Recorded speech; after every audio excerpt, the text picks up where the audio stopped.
You have people in a Jamaica, 70-year-old, 80-year-old, will sit down. And even though things are go bad with them, like how she feels them kill her son, because even though she didn't talk about Jesus, you know, she still tell me about science kill her son, you know. That is all. That's the confusion when a black people mind about this thing, you know. Because you have people talk about Jesus, you know, and time some go wrong with them not go talk about Jesus again, and go to Obia, man. You know, like long time, long before Christianity, long before you did have, you know, in the same place what we call Iran, Iraq, them places they create opposites. But the rationale about Satan, even when you reach Job and them mention Satan, because in a Job for it's Satan, the word come up, Satan play a great part in a for sure how strong Job was.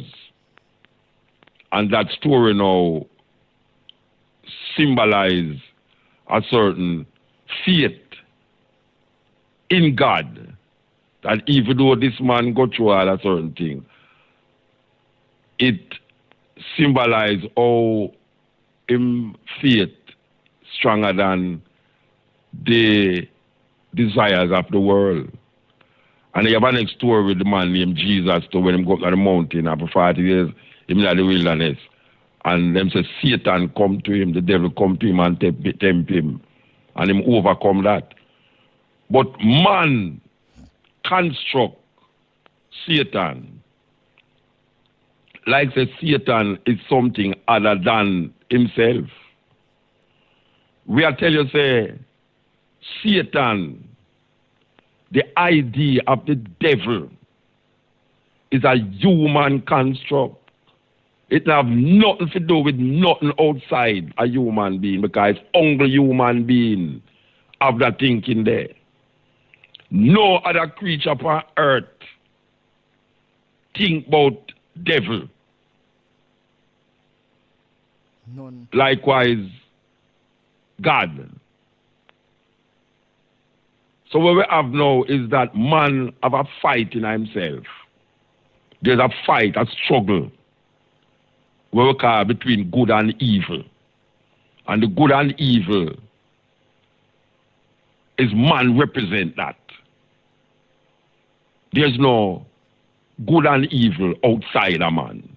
All concepts of good and evil come from man, action and reaction to either himself or to things or people, place and things that surround him in an environment.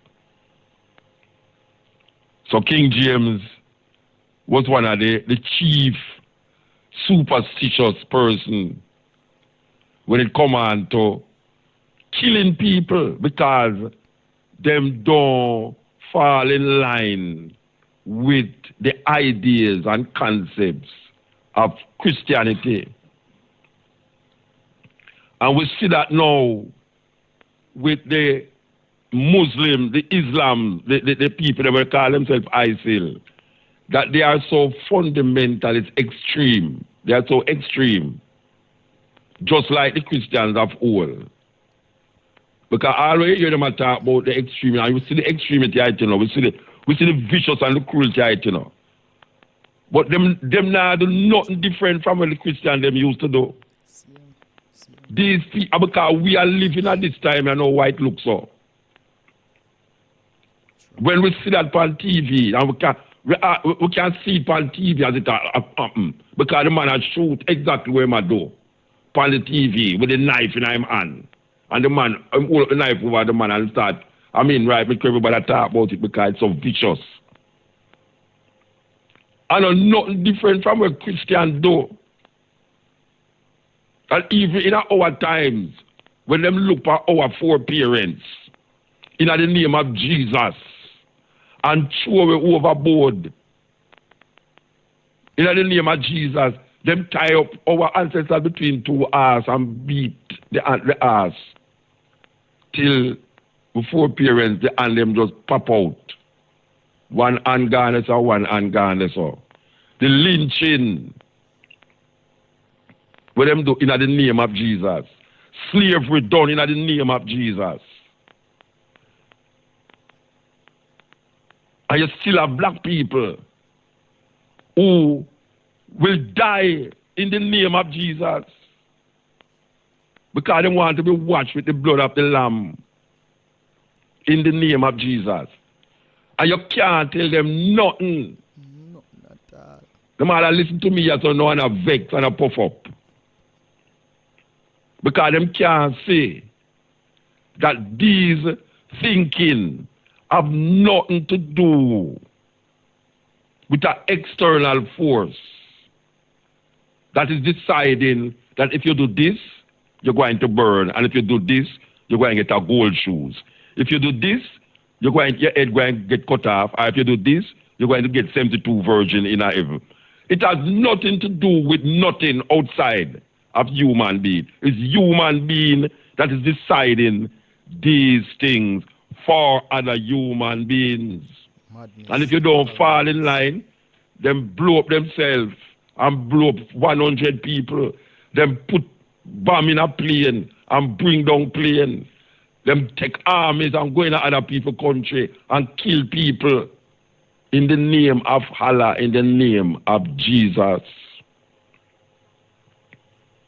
So you saw it go now, that these people, them create the politics, you know. It's them create politics. That's why I get scared when I hear the Prime Minister say, shall wait upon the master to touch her, because I get scared now. I get scared when I hear the Prime Minister say, shall wait upon the master and to touch her. Because what else will the master do that will inspire her or influence her to do? Because I have seen, and history can bear me out, that whenever people wait on the master to decide, make them have a decision. We see what go on in Syria now. We see where the Americans them go in Iraq go do, in the name of God. We see where the crusade do, and it go on and on and on and on and on because the master touch them. Mama P, you have me scared, Rasta.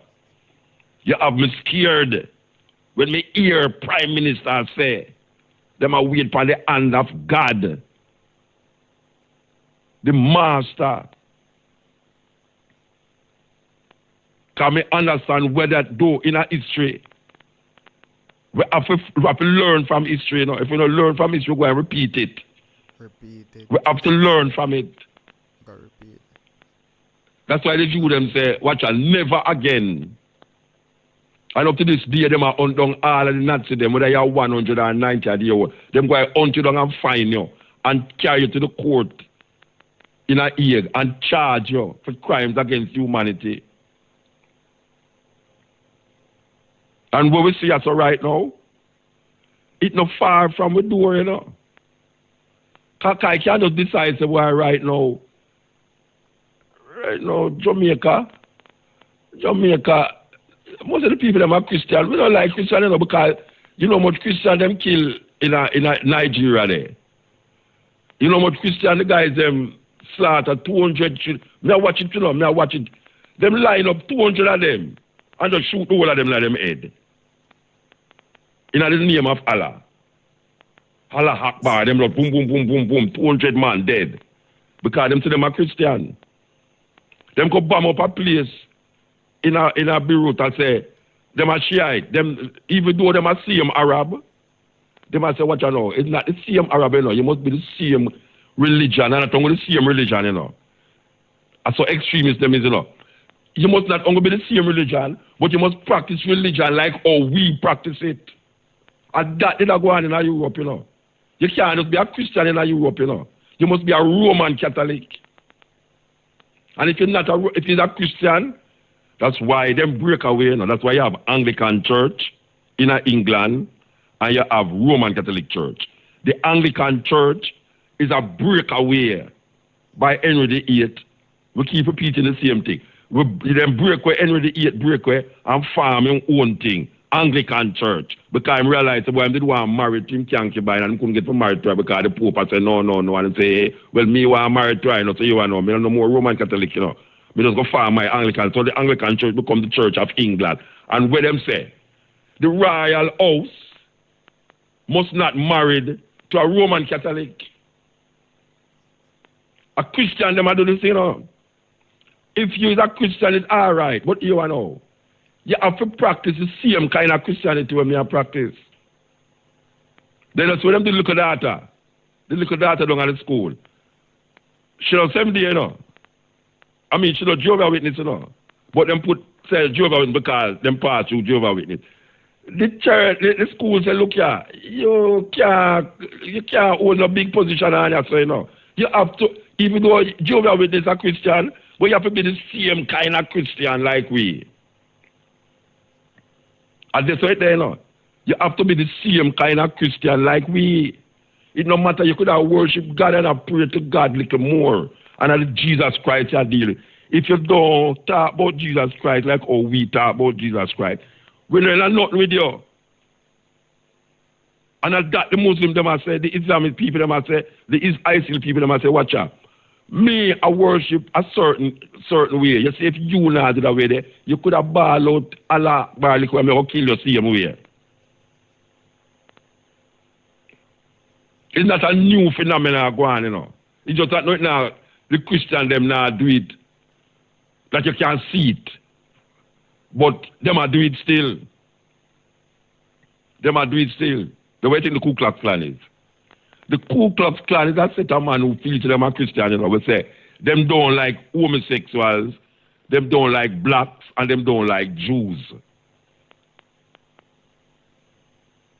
And what happen?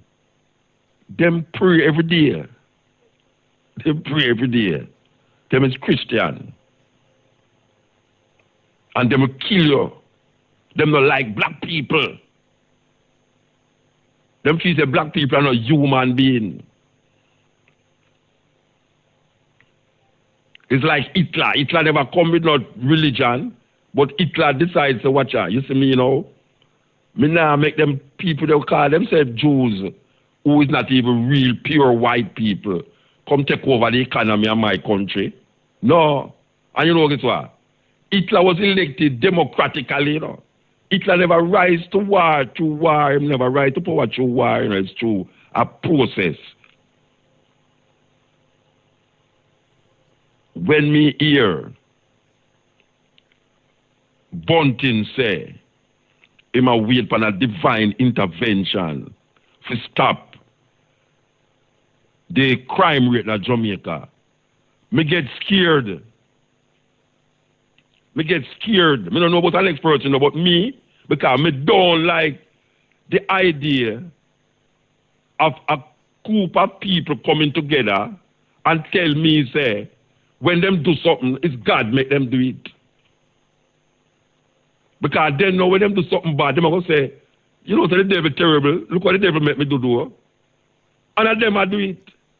So them are absolve themselves from human actions, human thinking, and human perception. Them don't want to take responsibility for them action.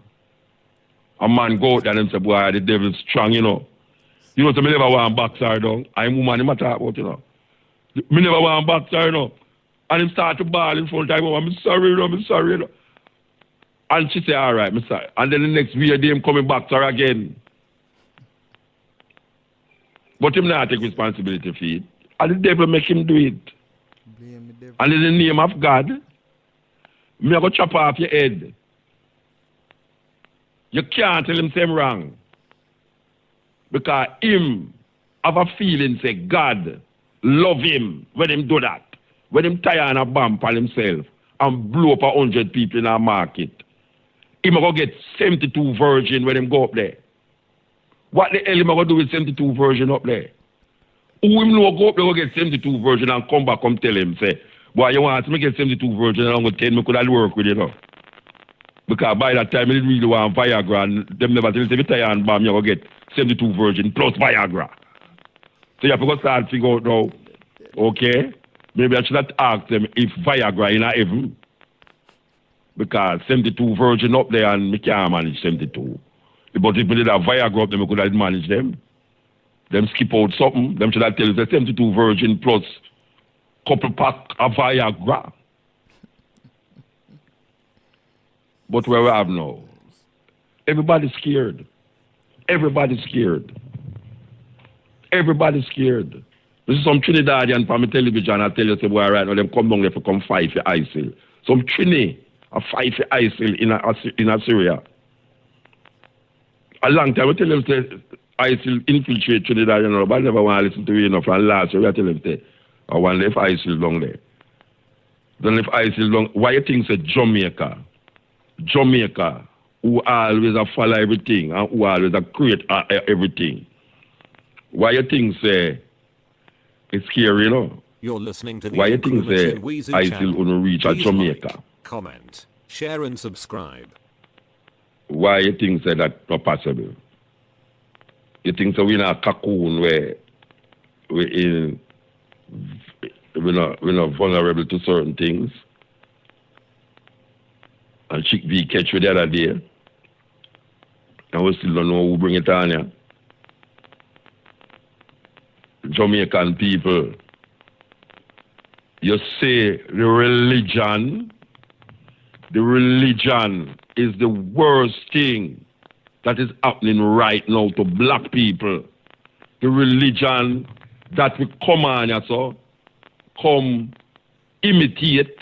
The religion will come on here, so come put in our thinking, our consciousness, and feel it will help you and save you. And a years now it there and it not do nothing for you. No. It not do nothing for you.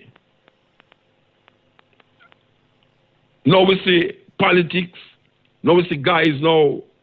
Where we did hopes and everybody that go happen, we see it start up now. Where casualties is now there. Where green, orange. Man are dead young up colors now. Again. We think we did part of that, you know, but you see the people them in a such ignorance, you know.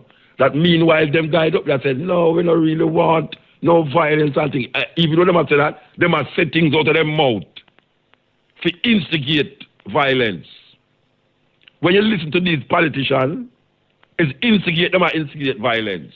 And if I did up on the radio say certain things, them would have want to take me off of the radio and sue radio station and this and lock down radio station and that. Every time one of them politicians open their mouth, them are instigate violence against the next person.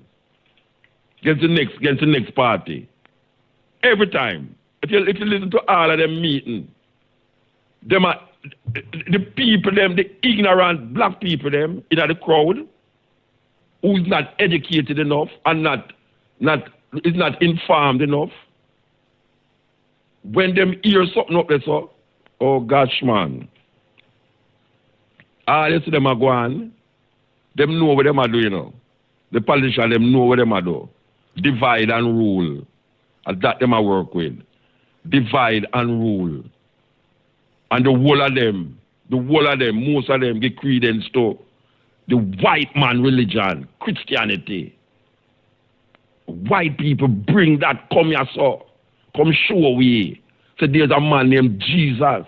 We're going to help we. No care what. No care how much poor and sufferation. Hey, may I tell you, advertisement? All right. You know, say, I have a little joke. It's not even a joke, you know, that's serious thing, you know, but you know, say I should have called her, you know. But at the Ganja Festival the other day, and a little old lady come to me. She say, I 70-year-old. Really that tear down the place. I couldn't get to go down there to talk to her. So I sit down up there and I wait. When I go down there, I see this little old lady sit down with a whole heap of bag. So she come to talk to me. So she said to me, you know, say, I come to talk to you because I think you can help me. So I said, what? She said she used to sell ganja. Long time she used to smoke ganja from Westmoreland go to Kingston. Go sell ganja at Kingston. I say, yeah man, she and her son used to plant ganja. But them science our son. So I said, what do you mean science our son? Your son. She said, well, a Dr. Montego Bay, them kill our son. So I said, what do you mean Dr. Montego Bay kill your son? She said, well, what happened is that them diagnosed the son with cancer.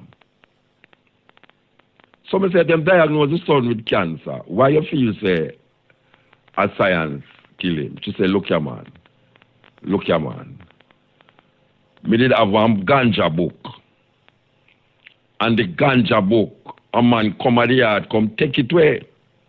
And that ganja book could have made me make some money. Because it have some things in there where we could have really rent the book. And she got along to her, but you know, she said to the doctor, no, she said, so when the doctor do down all the things, she said our relative who's a nurse come from foreign and go down at the hospital and the doctor take some scissors and cut some wrong tripe in her son and kill her son. Me say, so what it have to do with the book?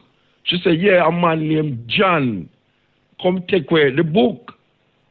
And she now come to me now because them call the doctor name on the radio.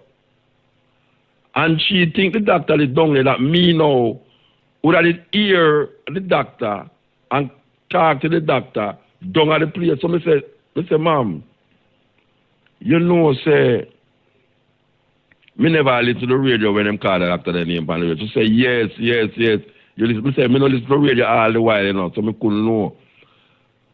So me like they talk now, me like an idiot now. I mean, like, I kid you not. You know, say, me know about two brethren in my life. Me know two brethren in my life with the name Jesus. I mean, seriously, the name Jesus. One at Montego Bay and one at Kingston. Jesus, anytime you used to live at Montego Bay. I want to yell up Jesus, you know, from Montego Bay. Everybody know Jesus at Montego Bay. All right. In the course of reason with the woman say, well, you know, say, I must get back my book, you know. I must get back my book. Because Jesus did the yard and him take care of me. Jesus always take care of me. He hear me like a big idiot to do bad now. So why don't make Jesus talk to John and bring back the book and go find out the doctor who you say kill your son? The woman stop him out. The woman stop him out a minute and I look for my face, you know.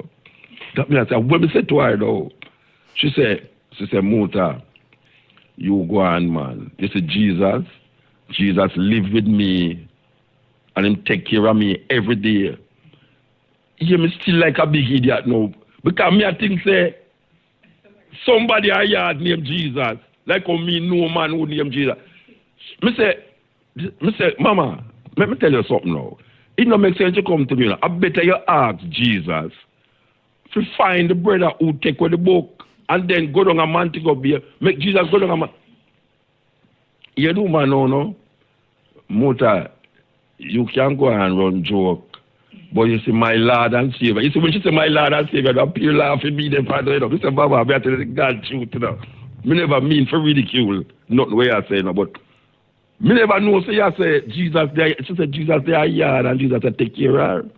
Me really think so was a man, there yard, named Jesus. Anyway, the reason why I say that, you know, is to say this, that you have people, like that little lady, you know, which is 70 a day old, where used to run her ganja thing. She can't do it anymore. Because she get old and she can't plant the ganja and them kill her son.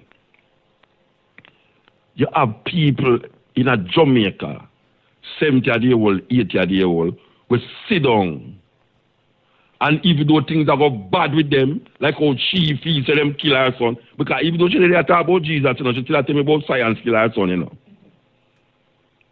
That's the confusion when a black people mind about this thing, you know. Because you have people who talk about Jesus in the time, some go wrong with them not going to talk about Jesus again and go to Obia man. Whole heap of people in Jamaica have more faith in the Obia man than faith in Jesus when things gone bad with them, you know. Very true. So true.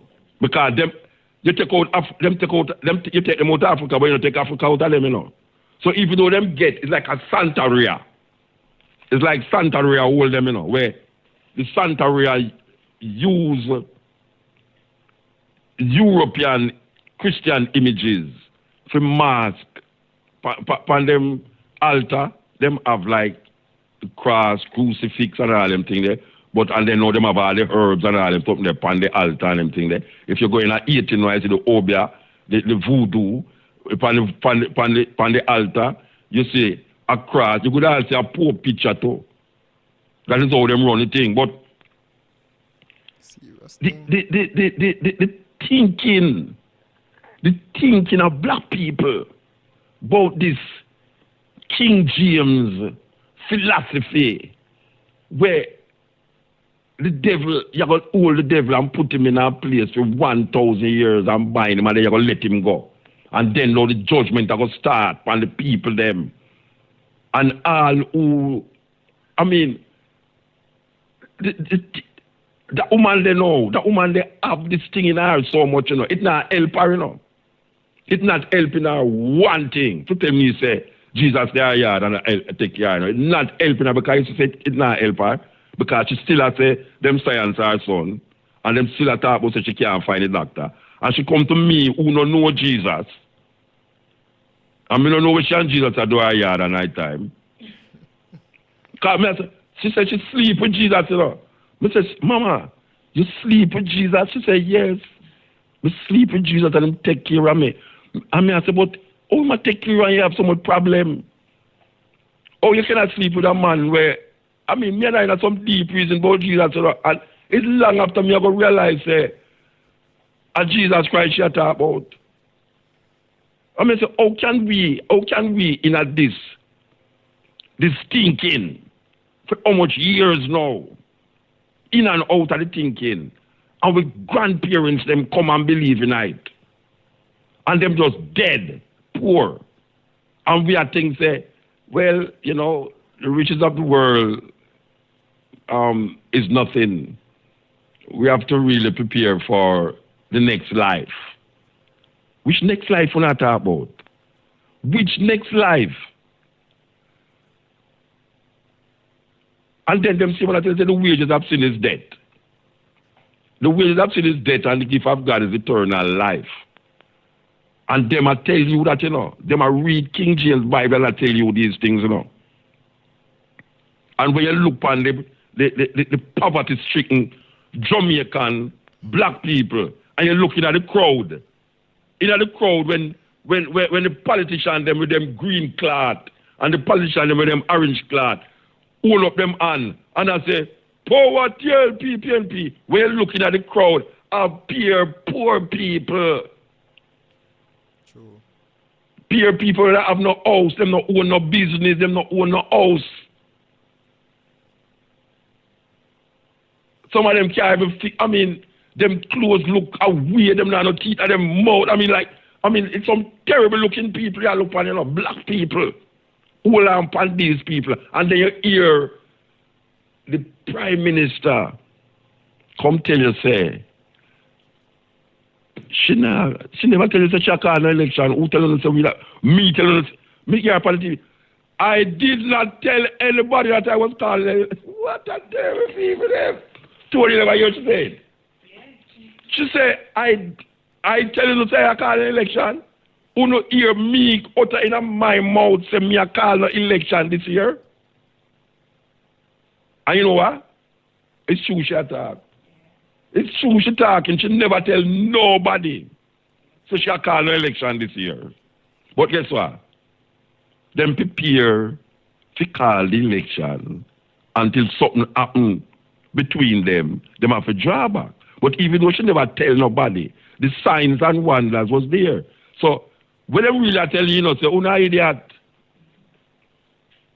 Is a Damian Crawford effect catch the people them. It's a Damian Crawford effect. PNP use for the people them when them talk about. I never call no election. I never tell them I call election. But guess what? I'm going to behave like me I call election. I trick the people them. It's a terrible thing. Terrible thing. Terrible thing. And now we see the people them are kill one another. Kill one another again. How long black people are going to sit down and make politician and preacher have in this quagmire of nastiness, this quagmire of cruelty, and then turn around and talk about Satan and devil and devil and devil. No devil now do nothing round here. And at that them want to tell them, the people them have devil, the people them, no devil not doing nothing round here. are the people them are turn against themselves because them get influenced by politician and preacher. The politician them right now, the preacher them on Sunday, devastate them thinking and them consciousness. May I tell you, man, it's evil, man, evil. And we see it spread now. We see it spread. Because them ISIL people there, in the name of freedom God and politics, I kill people, I behead people. And we see that happen years ago, 400 years ago, 500 years ago, in Europe. And we see them go to Africa, go kill whole heap of African in the name of Jesus. And then bring away Anya in the name of Jesus. And when we go to Ghana, we see the two churches in front of the dungeon. And our ancestors, women, naked, in a dungeon, with no window. And on top of that, the people them keep church service.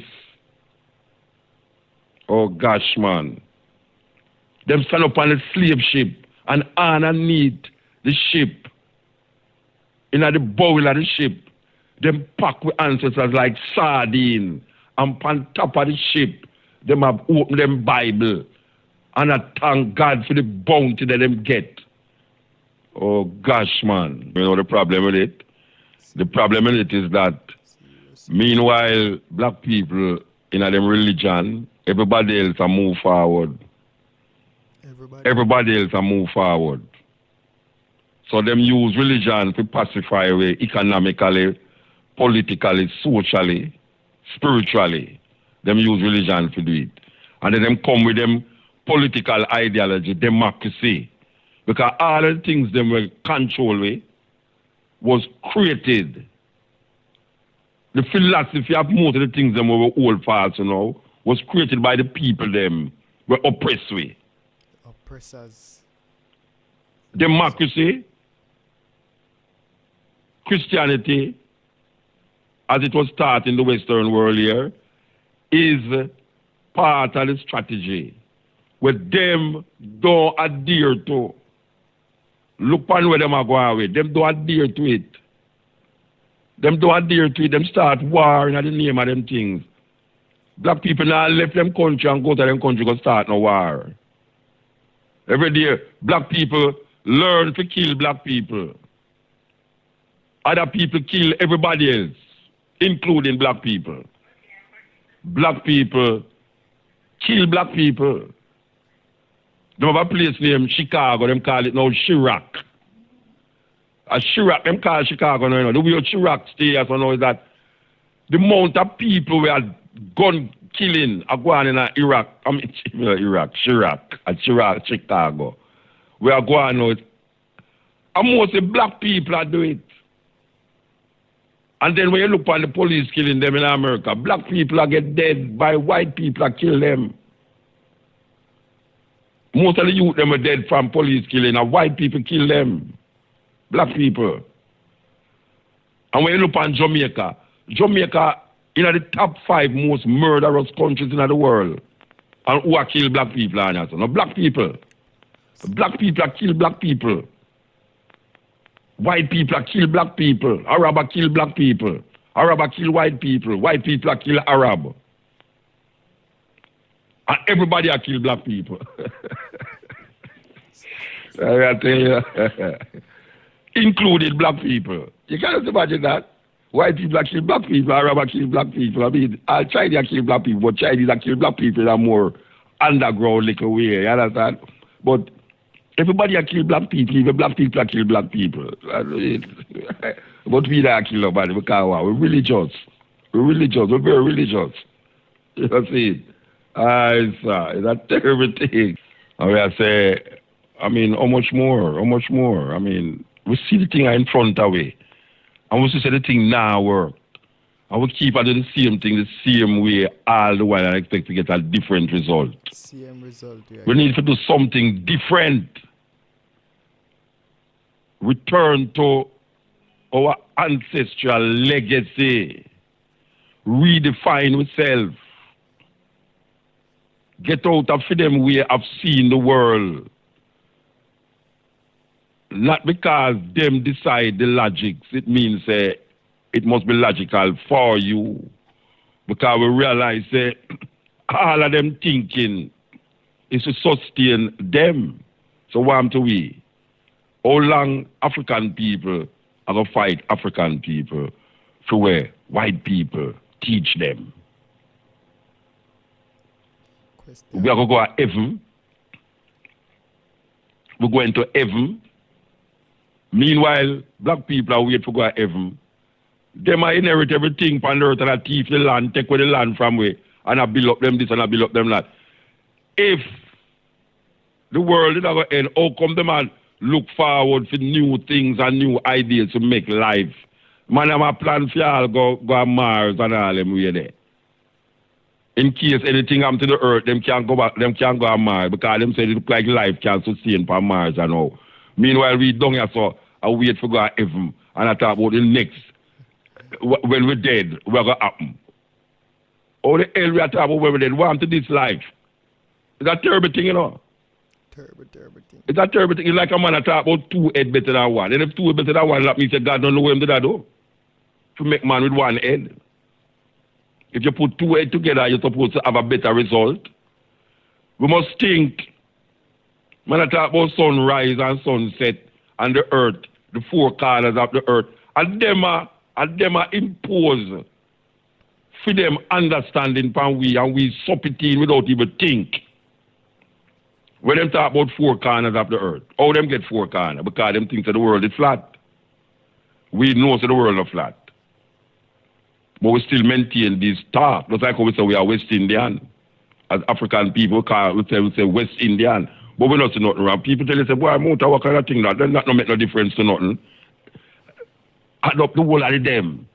One cocoa full up the basket. You know the greatest part of our window is the hole in it. The greatest part of the basket is the part where have no weave. Because that's how everything will go in there. The greatest part of the window is the space between the window. So when man I tell you, say, it don't make a difference, you know, them little things there, are the little things them that make the big things happen and work. True. One cocoa. The little things make the big things happen and work. And if you go and don't realize the divinity of man must be exposed through his action and the goodliness that he perform to him fellow human being. That is the divinity where man should all look for and expose. You must expose the divinity in you. Because that is where you have your brains. You have your brains. I hear Tracy Chapman say, all that we have is our soul. I'm going to play a tune later. But I want to go forward with this Satan concept and the idea of this Satan. After we go round and go round, we're going to come right round to this now. So I want you to take a listen to this documentary here. Because we're going to try to find a documentary in the little archives where we have to really coincide or put together with all the events where we say take place around here now, with the ISIL thing, with the invasion of Iraq, with the guys them we just get we shut up the place today. That's a normal thing now in America, common thing in America here right now. The enemy within. The enemy within. When they thought that the enemy was outside, is the enemy within. Which part you think the divinity there is within you? Which part you think the badness there and the cruelty and the wickedness there are inner you it there? Which part you think the love and the harmony and the peace we all are we are searching? Which part you think it that inner you? So just like how America look for enemies outside of them, when them look, them see it inside of them. So you have to confront the enemy within. You have to confront the devil within. There's no human devil. There's no human form. There is no human form. That is the devil. The only human that form in the devil is the mind of human beings constructing good and constructing bad in order to maintain whether good or bad in them environment that them live in. Our perception is defined by where we are from and where we are and how we perceive and construct things in the environment. So we either draw from other people or we look into our minds and brains and evaluate for ourselves what is what and what is not without just sucking everything where people say to you or where people don't want to say to you. So when you hear about devil, you start to say everybody a devil and everybody a Satan and all them things, and people who don't follow where you are say, you say them a pagan, them a heathen, them a devil, them a this, that, all sort of thing. We just try to find the documentary, we find the documentary.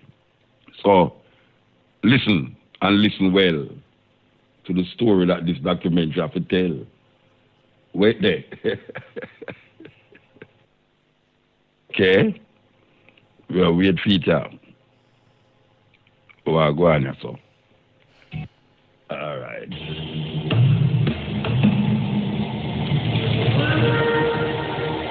Lucifer, Beelzebub, the beast, Satan. Hail, Satan. When you say Satan to me, I think God. He has been called many names. He has taken many strange and different forms. The idea of God's evil enemy has been around for thousands of years. And it's still as powerful as ever. Evil is real, and it must be opposed. But where did Satan's story begin?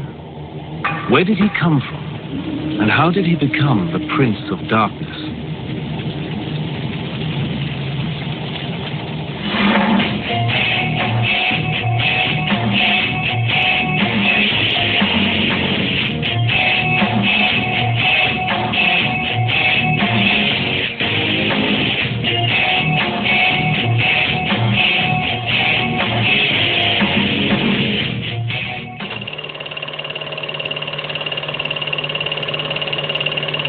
More than 3,000 years ago, in the deserts and pasturelands of the Middle East, unknown hands wrote the earliest chapters of the Hebrew Bible. If the devil had a birthplace, surely it was here, somewhere in the book known to Christians as the Old Testament. In the oldest books of the Bible, a character called Satan does appear, but he's nothing like the Satan we imagine. When we read the Old Testament, we find that from time to time there is this strange dark figure who pops up called the Satan. The word the Satan is actually a title. The word means the accuser. And to begin with, it seems that the Satan is one of the angels or attendants in the heavenly court, one of God's servants who, in a sense, had to do some of the dirty work. This Satan has no power of his own. He does only what God tells him. Nor is he a horrible creature with horns and a tail. There's no kind of prince of darkness, somebody who's standing opposite to God. Throughout most of the text, there's no concept at all of an evil force. One of Satan's earliest appearances is as an angel in the book of Job. In one of the best-known stories in the Bible, Satan argues that Job, one of God's most loyal servants, is only pious because he has a good life. God agrees that Satan can test Job by inflicting on him all kinds of diseases and calamities. In the end, in spite of dreadful sufferings, Job continues to worship God, and Satan loses the argument. The Satan who makes Job's life a misery isn't a demon or even a bad angel. And he doesn't live in hell. There wasn't any kind of concept of a hell like we have, you know, a place of fiery torment and torture. In fact, to the ancient Israelites, what happened when you died was really very little. You went to a place called Sheol, And this was just a sort of dark, shadowy place, a sort of underworld where everybody who died went, irrespective of whether you were good or bad. So where is the Satan we know? Where's the fiend who's eternally at war with the forces of good? The monster who rules over the flames of hell and punishes sinners? Where is the fallen angel with his legions of demon helpers, tempting humans to do evil things so that he can win their souls? If the traditional devil doesn't come from the Jewish Old Testament, where does he come from? Since human history began, people all over the world have believed in demons and evil spirits. A few share some traits with our devil, like horns or a beard, but none are as powerful as Satan. So where did people first get the idea of an ultimate evil being? 3,500 years ago, in ancient Persia, where Syria, Iraq and Iran are now, there were many gods, good and evil, until one man, a religious teacher called Zoroaster, reduced the whole complicated cast of characters to two. Zoroaster is a revolutionary, primarily because he, in one sense, personifies these ethical categories into a good god, Ahura Mazda, and a bad god, Ahriman. And this is an extremely potent idea, and one which forms the basis for later conceptions of dualistic thought. In other words, the separation between good and evil. The good god is the all-knowing Ahura Mazda, the god of light and order. The evil god is Ahriman, god of chaos, darkness and lies. In Zoroaster's teachings, the universe is a battlefield between the gods of good and evil, and every person on earth must take sides. After death, good people are rewarded in heaven, while sinners are punished in a dark and gloomy hell. It is one of those ultimate, rather attractive kinds of dualism, that this life is a struggle between good and evil, therefore choose good, between light and darkness, therefore choose light. Under the powerful Persian emperor Darius the Great, the teachings of Zoroaster become the official religion of the Persian Empire, an empire which includes the lands of Israel. The new Persian ideas about good and evil soon find their way into the Jewish scriptures. So we get a clear demarcation of what we would call Jewish ideas, okay, and we can spot the Zoroastrian ideas in the Old Testament. They are there, notions of heaven and hell, okay. The beginning of actually seeing the devil personified as the fierce opponent of God.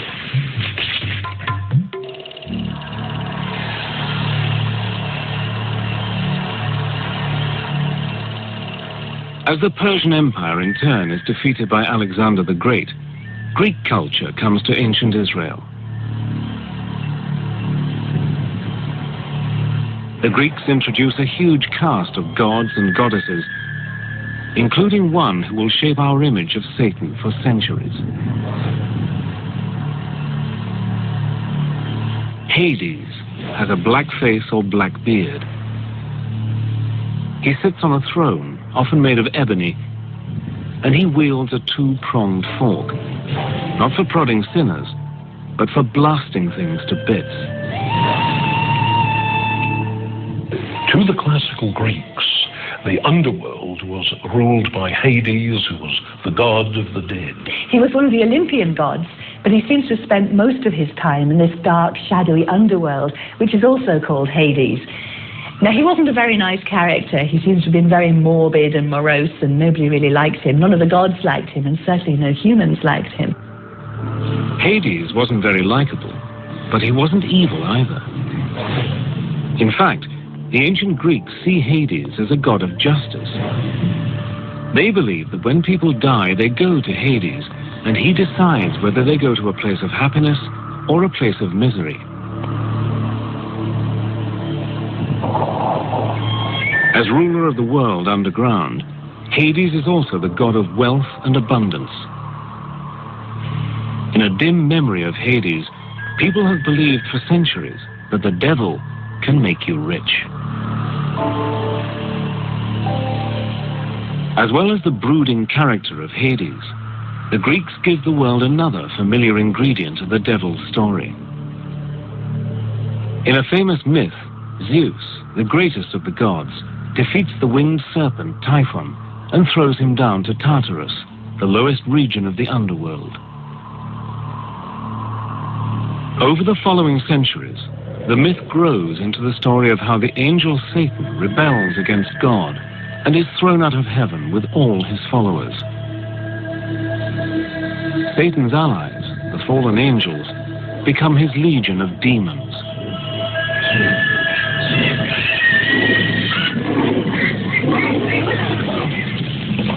When we think of hell, we think of fire, lava, and sinners being horribly tortured. But where did this picture come from? The underworld of Hades doesn't have fire, but ancient Jerusalem does. When we read the Gospels, we come upon Jesus warning people that there is this dangerous fate that might await them, and it's called Gehenna, which was the old smouldering rubbish heap in ancient Jerusalem. And because of the stink of the place and because there was so much in the way of rubbish, periodically it would set fire to, and the fires there would burn for several days, if not weeks. Gehenna was the place where the Jerusalem authorities burned the bodies of executed criminals. Over time, the place came to stand for something supernatural, a spiritual fate that would await the wicked at the end of time. Gehenna was the inspiration for the terrors of hell.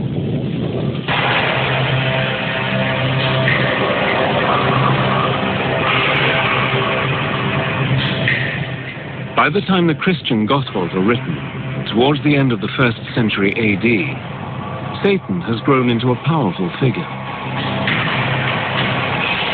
By now, Jewish lands are ruled by the mighty Roman Empire.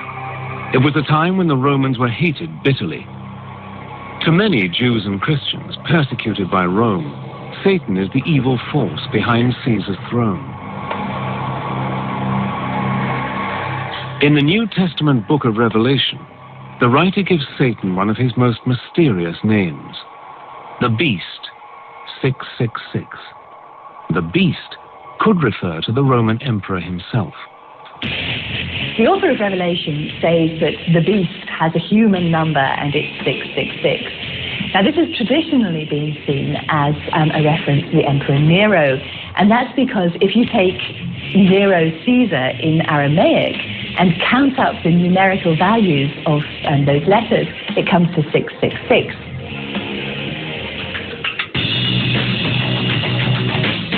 The book of Revelation says that the devil was sent down by God into the abyss, where he will be locked up for 1,000 years. When he gets out, the end of the world will come. An apocalyptic battle will take place as good and evil fight it out to the end. Satan will be let loose and will put up a final attempt to rule the world. This is kind of the dragon of chaos back again. This is evil opposed to God. So it's drawing on very, very ancient cosmological speculation, not so much from Judaism itself, but from the surrounding areas, particularly the Persians. So what does the devil look like at the dawn of the Christian era? Often he's got black skin and hair, like Hades, ruler of the underworld. His wings echo the story that he was once an angel, although they look more like the wings of a dragon. For thousands of years, the dragon was the symbol of an evil force.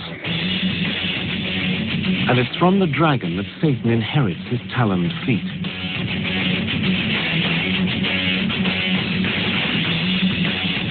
When Satan isn't being a dragon, he's a snake. The serpent, said to have tempted Eve in the Garden of Eden, has long been believed to represent the devil, although the scriptures don't actually say so. In fact, Christian leaders disagree, sometimes violently, about what the devil is like. But one thing they do agree on: he is busy working with and through their enemies. 4 centuries after Christ, a Roman emperor, Constantine the Great, converts to Christianity. Within a generation, the once persecuted religion is the official creed of the mightiest empire on earth.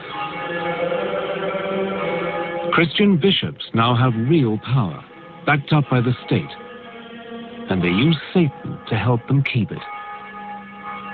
Again and again, church leaders claim that those who disagree with them, especially other Christian groups, are working for the devil.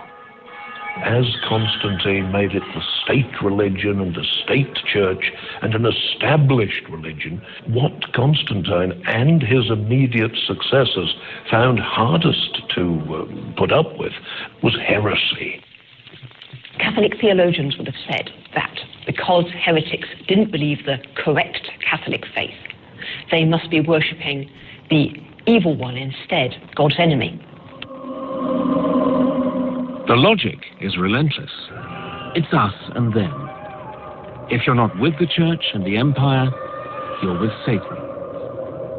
It's a short step for the church to demand that heretics be put to death. The first executions come 450 years after Christ. Over the following centuries, the numbers of people killed for supposedly working for Satan grows to many tens, possibly hundreds of thousands.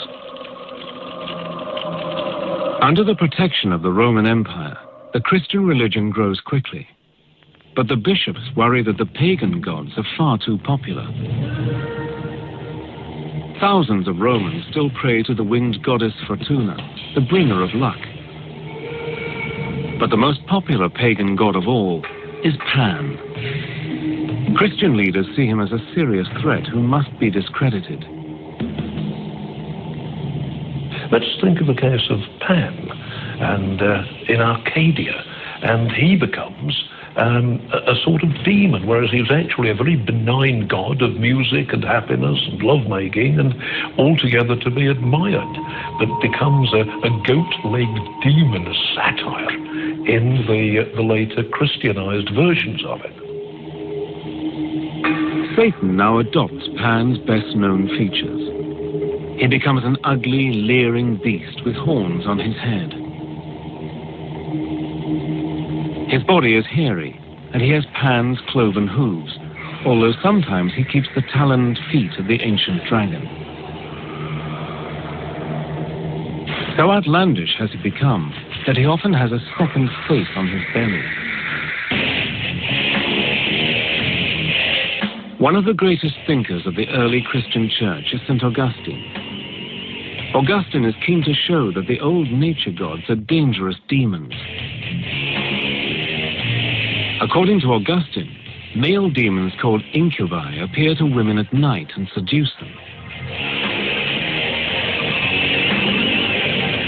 Even more disturbing for Augustine, saintly men could be visited in their beds by female demons called succubi and forced to do sinful things against their will.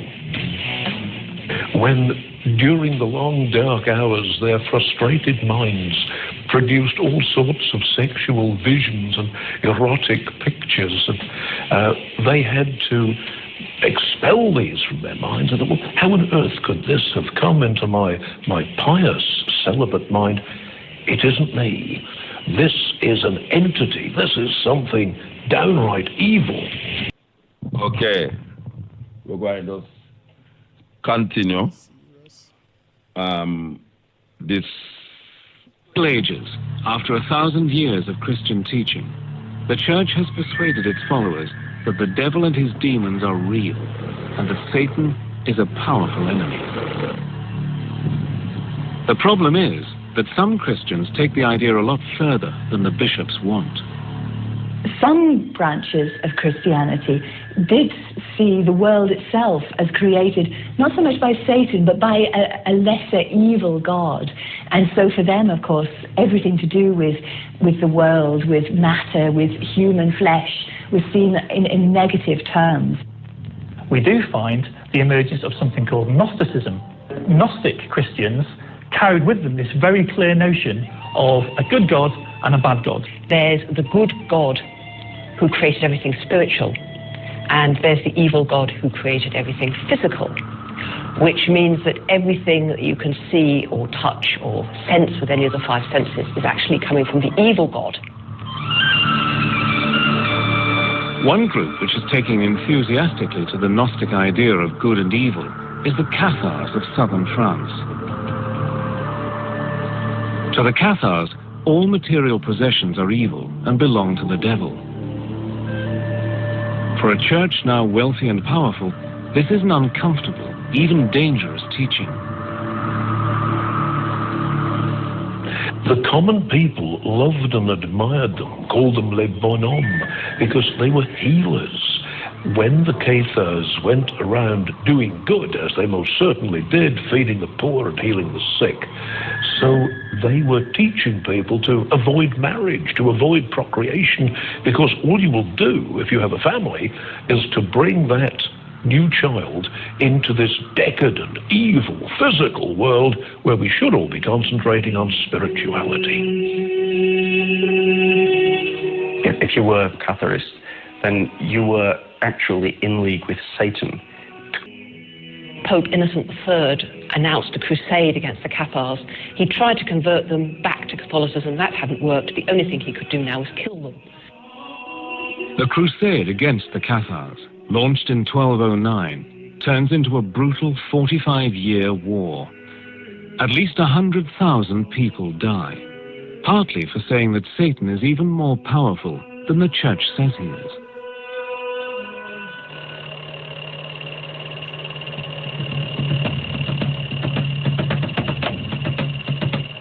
The crusade against the Cathars is against fellow Christians, but for almost 2 centuries, the Crusades are mostly about fighting Islam for control of the Middle East. In medieval Europe, Islam is seen as a heresy, the work of the devil. Muslims too are quick to claim their enemies are in league with the evil one. In the Quran, Muslims are instructed to fight against non-Muslims because they are friends of Satan. Both sides, inheriting the ancient beliefs of the Persians, see the world as divided into good and evil, justifying all the horrors of war and conquest. The Crusades leave a sinister legacy. In the middle of the campaign, Pope Gregory IX founds the Inquisition. Controlled by the Dominican Order of Friars, the Inquisition's job is to find heretics and hand them over to local princes for punishment. The Inquisition gave people plenty to be frightened of.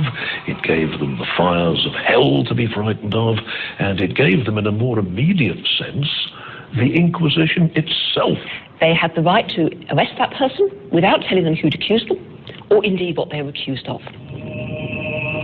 The accused are guilty until found innocent, and can be held for as long as the authorities want. Anyone who questions the Inquisition is immediately suspected of being in league with the devil. In the fight against Satan and the powers of evil, medieval rulers believed that, as in any war, information is vital. Up till now, the Church has not officially allowed Christians to be tortured, although torturing Jews and Muslims is acceptable.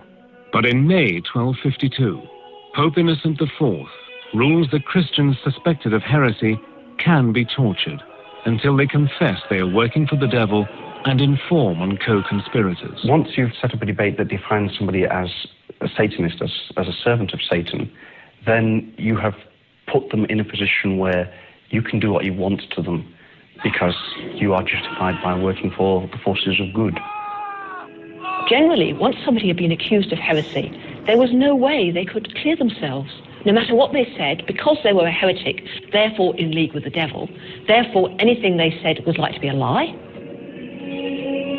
But the torturers can't do whatever they please. They are supposed to follow strict guidelines.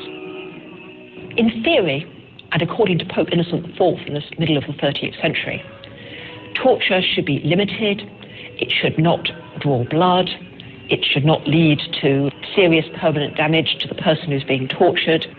In practice, these regulations are not always followed. But there's also something which the psychologists would refer to as a rationalization process, that it could all be very well for them to say, oh yes, we are trying to save your immortal soul, we're trying to keep you out of hell, we're trying to prevent the devil from getting you, and what they really mean is we rather fancy your farm. All over Europe, the new powers, supposed to be used against Satan, are used by the unscrupulous to seize wealth or to do down their enemies. In 1307, King Philip the Fair of France brings witchcraft charges against the leaders of the Knights Templar, the fabulously wealthy order of crusaders. Philip accuses the Templars of worshipping a pagan idol called Baphomet, a supposedly satanic figure. The Templars have been involved in the Middle East in negotiations with Muslims, and some people in Western Europe thought they had been in league with the Muslims, and because the Muslims, everybody knew, in inverted commas, were involved in magic, there is therefore a hint that perhaps the Templars were involved in magic too. They were attacked and largely destroyed on Friday the 13th of October in 1307, sealed orders given by Philip le Bel to his seneschals to attack every Templar stronghold simultaneously. Ever since the purge of the Templars, Friday the 13th has been seen as an unlucky day, somehow connected with satanic forces.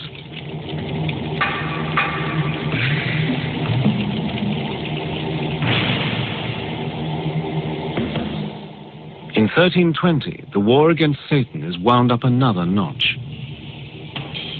Pope John the 22nd orders the Inquisition to target any kind of witchcraft, sorcery, or necromancy. A big worry is that unscrupulous priests who know how to drive out devils with the rites of exorcism might instead use exorcism to invite the devil in.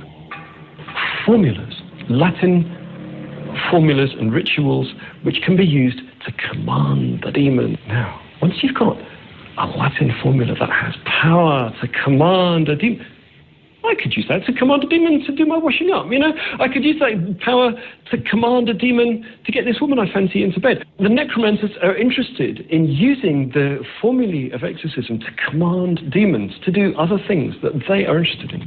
You know, a demon could make me rich. A demon could find some hidden treasure for me. Fear that necromancers and witches are all around, conjuring up demons and making pacts with the devil, sweeps across Europe.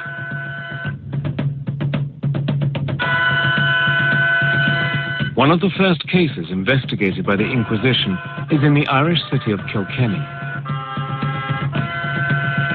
In 1324, in a dispute over inheritance, one of the richest women in the town, Dame Alice Catala, is accused of witchcraft, heresy, and of having a demon lover called Robin. Alice Catala, a landowner in Kilkenny who had several husbands, so had stepchildren brought a charge against her that she'd poisoned her previous husbands in order to obtain the land. And she poisoned or killed them otherwise through witchcraft. Alice manages to escape to England.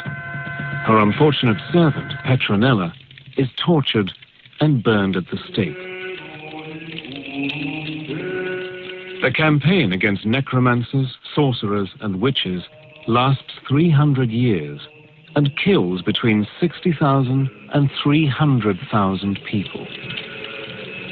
The vast majority of the victims are women. Women were thought of as being more prone to the devil, more likely to sin, more likely to be led astray. They were also thought to be less intellectual than men. Women were seen as closer to animals. And part of this was that they were more susceptible to temptation, that they were more easily seduced by material gratification.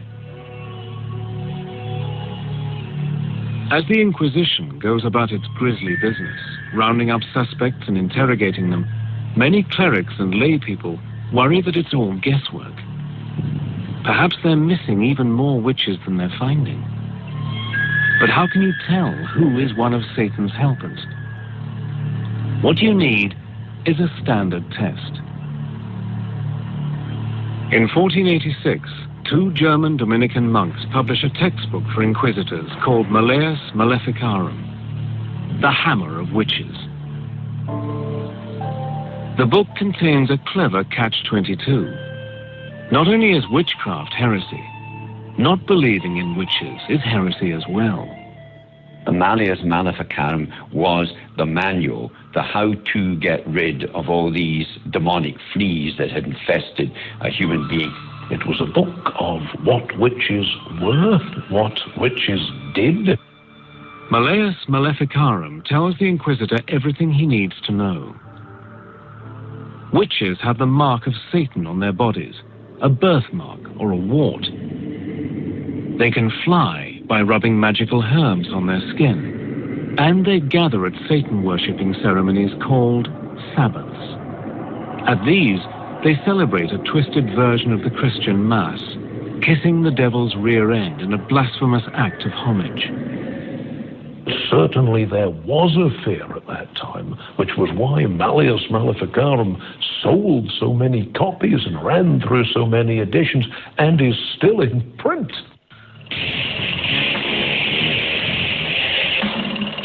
30 years after Malleus Maleficarum was written, Martin Luther leads the Protestant Reformation, splitting the Christian church in two. Each faction, Protestant and Catholic, claims the other is in league with the evil one.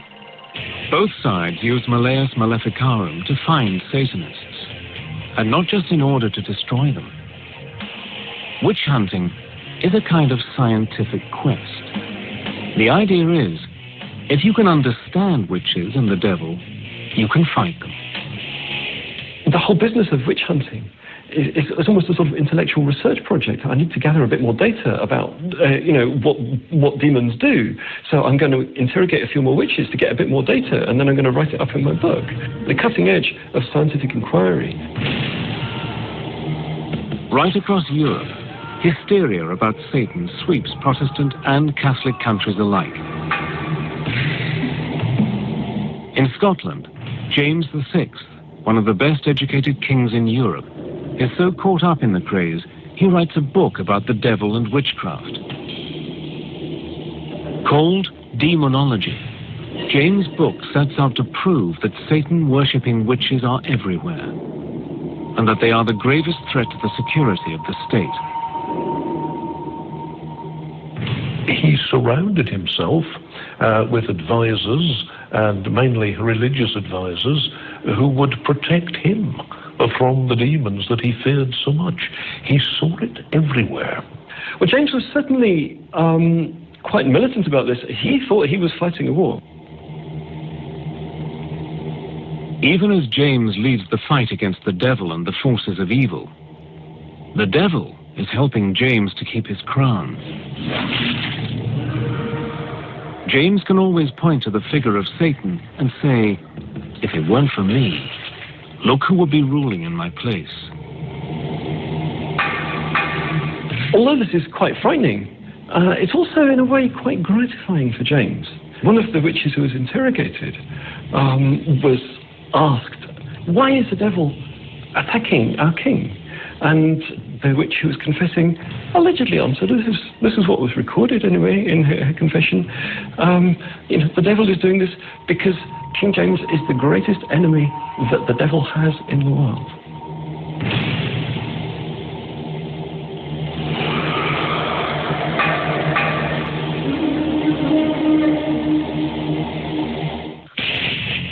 When the New World of the Americas is colonized by Europeans, the devil travels with them. The Puritan colonists who arrived from England in the late 1600s are strong believers in the power of Satan. They're convinced that everyone who isn't a Puritan is controlled by the devil, and that women are especially susceptible to Satan's powers. They had established what might be called Puritan communities, and we're looking to build a great example for the rest of Christendom. If you were enjoying yourself, or if a group of you were singing or dancing or having a drink, then those who were opposed to that kind of fun were quite certain that Satan was filling the glasses for you.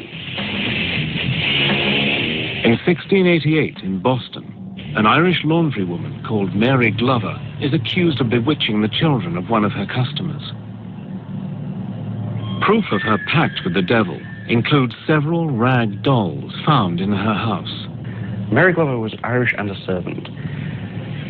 Her first language was Gaelic, and one of the tests to prove that you weren't a witch was to speak the Lord's Prayer. The linguistic difficulties meant that she couldn't speak the Lord's Prayer without, as they saw it, blasphemy. She was hanged as a witch in 1688.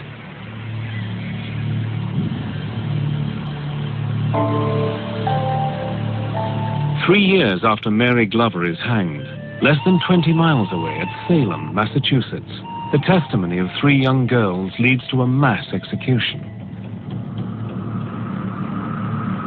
Some of the children were said to be possessed by spirits sent from the witches. And so when they were standing witness, they were performing being possessed. In the Salem witch hunt, 150 people are arrested. 19 men and women are hung or crushed to death. 17 others die in prison. In an ironic twist to the story, the Salem jury later apologized, blaming the devil for their mistake.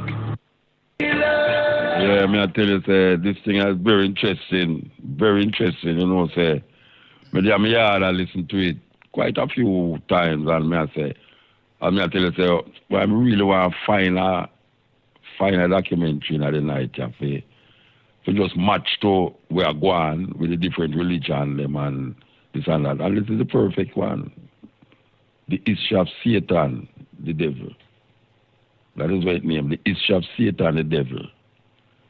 Very, very, as it connects to now, it's a very interesting thing. Apologize, blaming the devil for their mistake.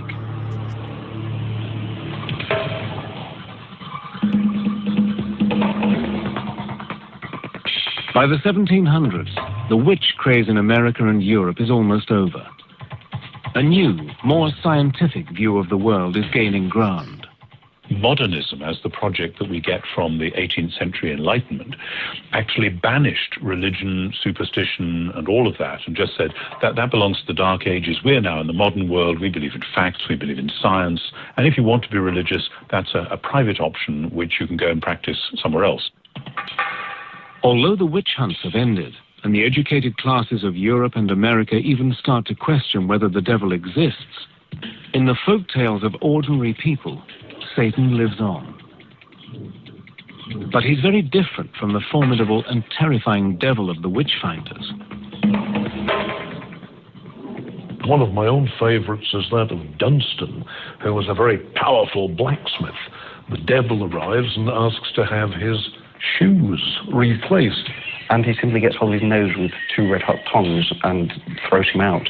And that is a very, very different devil. That's a devil that you can put in his place. By now, the devil has shed some of his ugliness and crude habits. In fact, he's often a member of the decadent aristocracy. He's a handsome gentleman dressed in fine clothes and mixing in fashionable company. Like Hades, the Greek god of the underworld, and the Satan of the ancient Gnostic heresies, this Satan controls the material world of wealth, power, and sex. He can give all these things to you if you promise him your soul. The most famous of all devil folk tales is the story of Faust. The devil, in the form of the clever and devious Mephistopheles, offers to grant Faust all his wishes. But there's a price. One of the things that many necromancers or people using necromantic spells are interested in is how to get women into bed. And Faust is very interested in that, and he gets all kinds of women, including Helen of Troy. Faust's bargain with the devil ends in disaster for Faust. Mephistopheles calls in his debt, and Faust dies horribly. The devil takes him away to spend eternity in hell.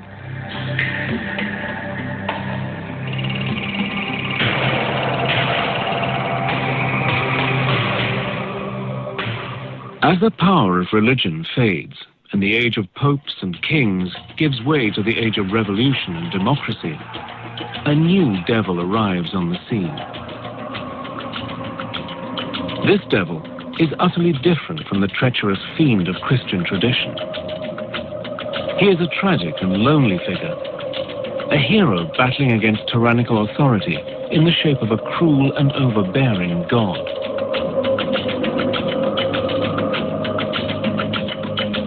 Satan is now a brave and handsome rebel. And so you get the kind of romantic view of Satan as not really a villain or an evil person at all, but the opposite of that. Satan is a good guy who's challenging the boss. In the age of Romanticism, we find the poets, particularly like Byron, creating a Byronic hero who is somehow dark and sinister and has a past. And so, far from being something to shun and something to fear, the devil is admired.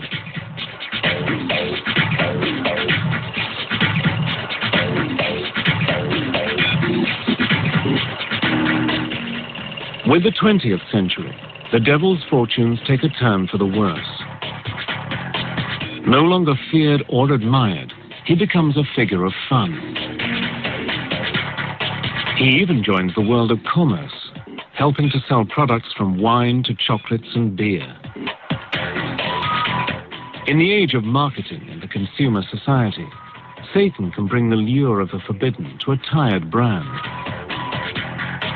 It's a long way from an apocalyptic war between good and evil. It has been a hallmark of the 20th century for the devil to be treated as a figure of fun. We find the devil is neither better nor worse than the people he's dealing with, and he's just a man among men. Satan seems to have been cut down to size. The Prince of Darkness has become a mischievous imp. But in a surprising twist, a different Satan, the glamorous rebel so admired by the revolutionaries of the 19th century, makes a startling comeback in the 1960s. There was a strong sense of rebellion against everything that anointed the Western political power structure. And it was Christian, it was capitalist, it was warmongering. And so the counterculture started exploring anything that was counter to that. In 1966, occult showman Anton LaVey founds the Church of Satan in San Francisco. Part religion, part money-making racket, the Church of Satan attracts lurid headlines, mostly encouraged by the publicity-seeking LaVey himself. We believe in greed, we believe in selfishness, we believe in all of the lustful thoughts that motivate man, because this is man's natural feeling. He called himself Anton Sander LaVey of Romanian descent, but the truth of the matter is he was Howard Stanton Levy, who was born in Cook County, Illinois in 1930.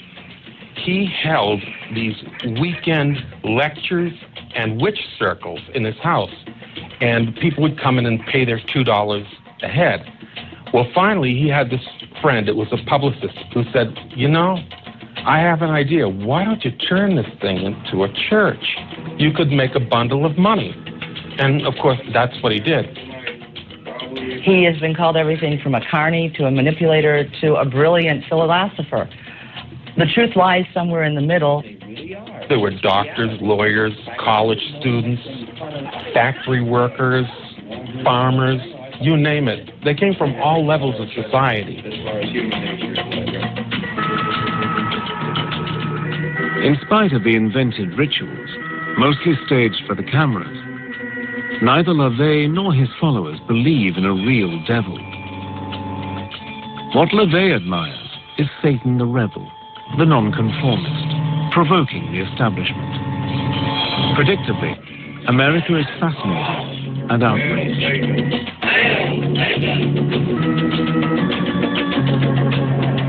In 1967, the 60s fascination with the occult, spearheaded by LaVey's Church of Satan, gets a powerful boost from Hollywood.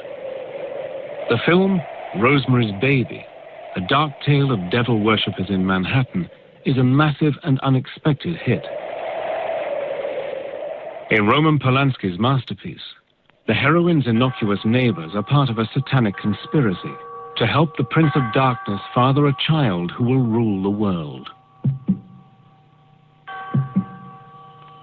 In Rosemary's Baby, Satan triumphs in the end. But the Christian backlash to the story comes in the 1973 blockbuster The Exorcist. This time, the devil, who has possessed a young girl, is defeated by the forces of good in the shape of two priests. The Exorcist. The old belief that women are especially susceptible to satanic influence is revived 2 centuries after the Salem witch trials. We would be seriously in error if we were to underestimate the power of Hollywood. I think the biggest impact was probably around the time of The Exorcist. I know many people I've talked to about the movie, especially those raised in a Christian household, who are very frightened by it, very upset. It's the war between good and evil, but evil is in a whole new dimension, and it's very personal. It made being possessed almost fashionable. That the numbers of people who were seen to be possessed just took off. I've been invited to exorcise people who were convinced they had a demon, and you will get people who put them through it. And it can be very violent and very dramatic and very expressive, but it can really flip someone into serious, serious ill health.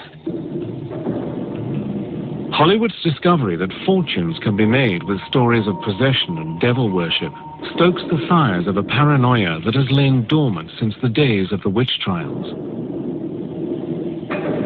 In the 1980s, stories about a vast conspiracy of organized Satanists sweep the media.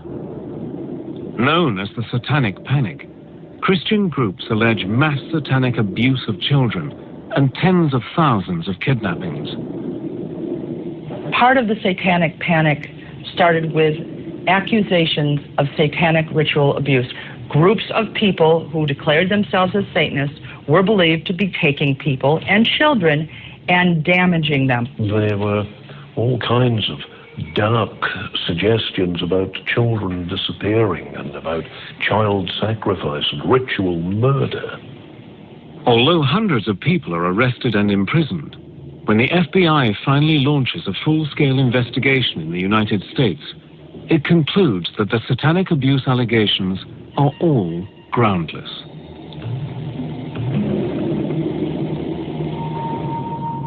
One of the horrifying things about human nature is that it lends itself to hysteria. You get it in all periods of history. I think you get it much more virulently nowadays because one of the most potent instruments for spreading hysteria is the modern telecommunications industry. If members of satanic religions mostly don't believe in a supernatural devil and don't pray to Satan, what does the devil represent? Some Satanists claim the devil stands for a spirit of change. A lot of people are frightened by the term Satanism. A lot of people automatically think that Satanists are bad people. They should be no more scared of a Satanist than they should be scared of anyone else they meet. You know, what Satanism means to me is opposition and balance. Alternative thought, playing the devil's advocate. There is no good and evil. I mean, to a mouse, a cat is this horrible evil thing with fangs, but to the pet owner, the cat is heavenly. We create our own reality. That's the whole idea behind Satanism. In the United States, Surveys show that almost half of Americans believe the devil is real. Even non-religious people instinctively divide the world into good and evil, the opposing principles taught by Zoroaster to the ancient Persians. If anything, recent events have made that belief even stronger. In September 2001, the massive terrorist attacks on the United States, which destroyed the World Trade Center, shocked America to its core. To many, it seemed as if sinister forces had gone on the offensive. It was easy to believe that this was a showdown between the forces of good and evil. To the US government and a large section of American opinion, the attacks were about much more than politics.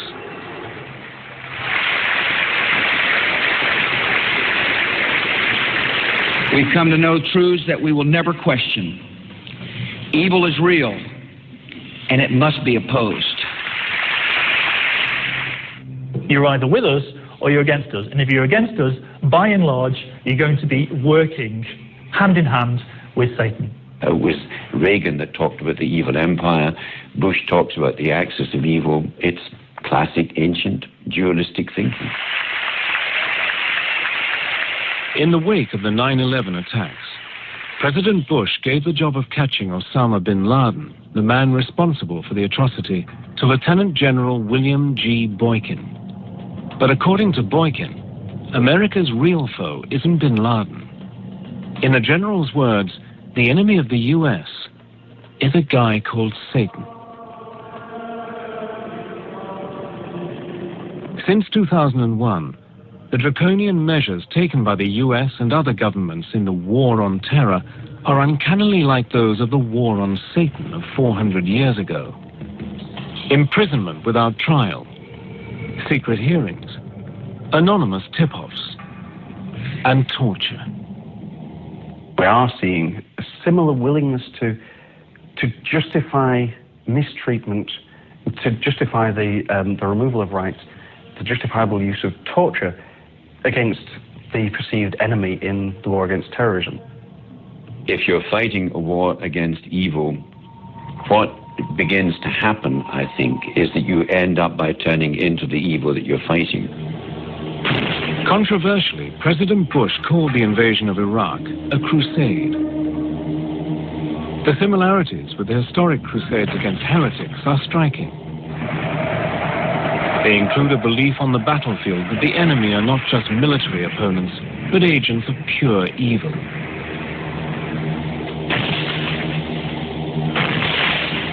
In November 2004, as US forces launch a massive attack on the Iraqi city of Fallujah, a senior Marine officer, Lieutenant Colonel Gareth Brandle, makes clear who he thinks the enemy is. The enemy has got a face. He's called Satan. He's in Fallujah. We're going to destroy it. It's embroidery, it's myth-making, it's poetry. It can be good fun, except that it has produced great evils. A human invention, but one that's rebounded on us because it's given us permission to do terrible things to each other, which is why I think that we should close hell down and finally banish the devil and get rid of him.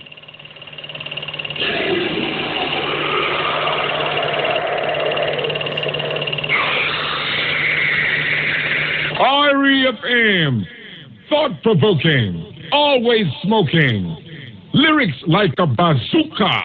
You are listening to Mutabaruka. Yes, that was a documentary tying in all the things that we was talking about, and even the events of today, linking how the religious belief, people fighting evil sometimes become evil themselves. And we can see that.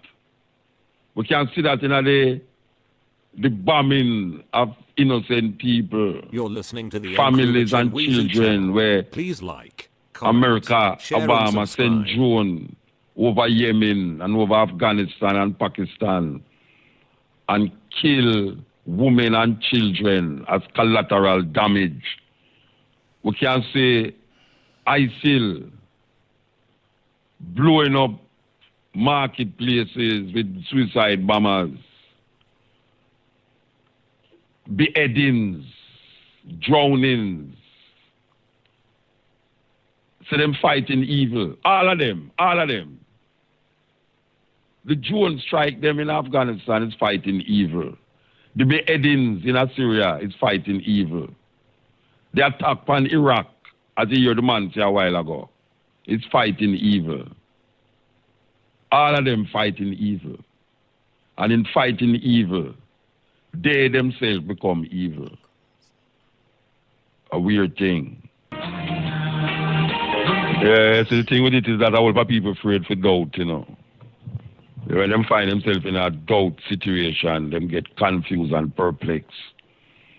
But you know, sometimes when you doubt, is that time the search for understanding and knowledge trip in.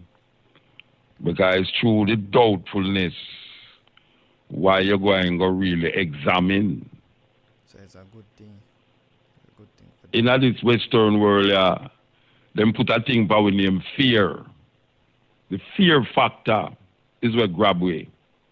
The fear factor is what make we don't use our brains. And the whole of we have our brains, but our brains become docile when it comes on to religion and, to a little extent, politics. Our brains get numbed when it reaches so we don't want to think. Because somebody did done things for we and put it in our thinking already. And we don't want to go against the grain. Because if we go against the grain, something going to be named fear. Fear is a big, big problem, especially amongst black people. Fear. We fear so much that we hide from ourselves many times. Oh, Pope John Paul, they declare that heaven and hell is not a physical place. Yes, the Pope did say that. Heaven and hell is not a physical place. So if the Pope, who for him legacies and legacy, did come telling us say heaven in the sky and hell under the earth. And then now them come change it up and tell you say heaven and hell is not physical. Oh, the hell we still, I believe, where them run and throw away.